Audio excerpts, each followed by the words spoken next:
अरे तुम कहाँ से आ रहे हो? भाई जहाँ से भी आ रहा हूँ तो मैं खुश होना चाहिए कि सिर्फ तुम्हारे पास आए। आ जाओ।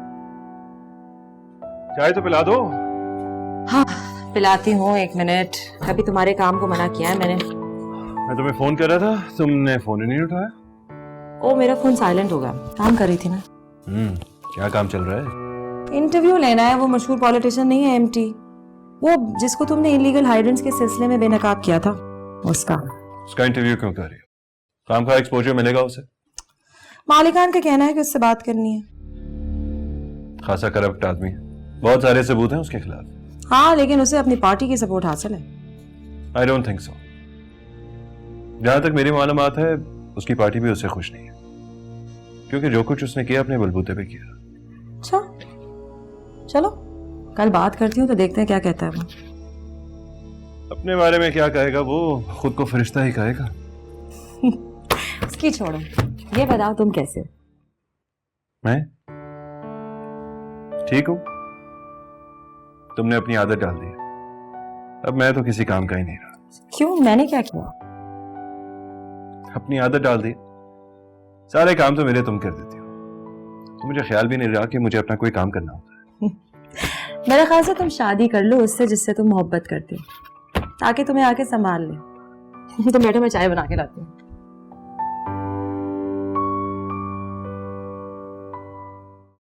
मुल्क में जो ये अफरा तफरी बरपा है, हर जगह हर कोई अपनी बात कर रहा है, इसके बारे में आप क्या कहना चाहेंगे?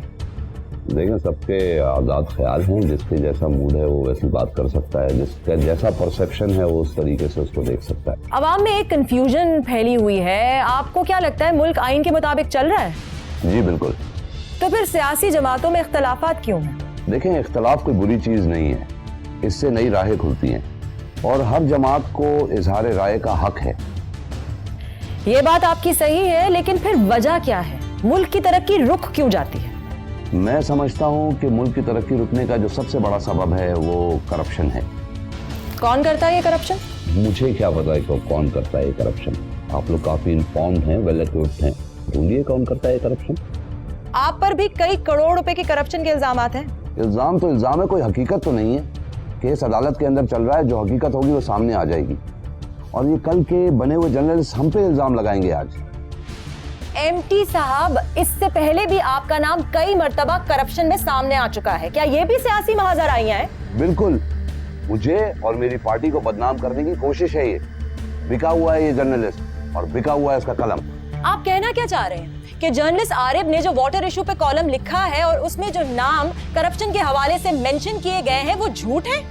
कम से कम मेरा नाम तो झूठ है, और अगर निचली सतह से कोई इसमें मुलव्विस है तो पकड़ा जाएगा, और अगर उसका ताल्लुक पार्टी से हुआ तो उसे निकाल बाहर करेंगे। तो नाज़रीन, ये है मशहूर पॉलिटिशियन एमटी साहब, जिनके कहने के मुताबिक अगर इनकी पार्टी में से कोई करप्शन में मुलव्विस निकला तो ये उसे निकाल के बाहर करेंगे।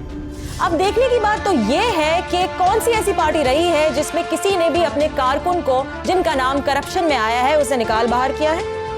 देखते हैं छोटी सी ब्रेक के बाद। इतना तल्ख क्यों हो गई थी? तुम्हारा टेम्परामेंट ये तो नहीं है। उसने तुम पे इल्जाम लगाया था और ये बात मैं बर्दाश्त नहीं कर सकती। Sumaira, this is not a personal fight. हम तो समाजी काम कर रहे हैं, और अगर किसी को ये महसूस हो गया कि तुम मुझे डिफेंड कर रही हो तो मामलात कोई और रंग ले लेंगे। करते हैं तो कर जाएं, लेकिन तुम पे किसी किस्म की तनकीद को मैं टॉलरेट नहीं कर सकती। ये कैसी बुक्स रखी हुई हैं तुमने यहाँ पे?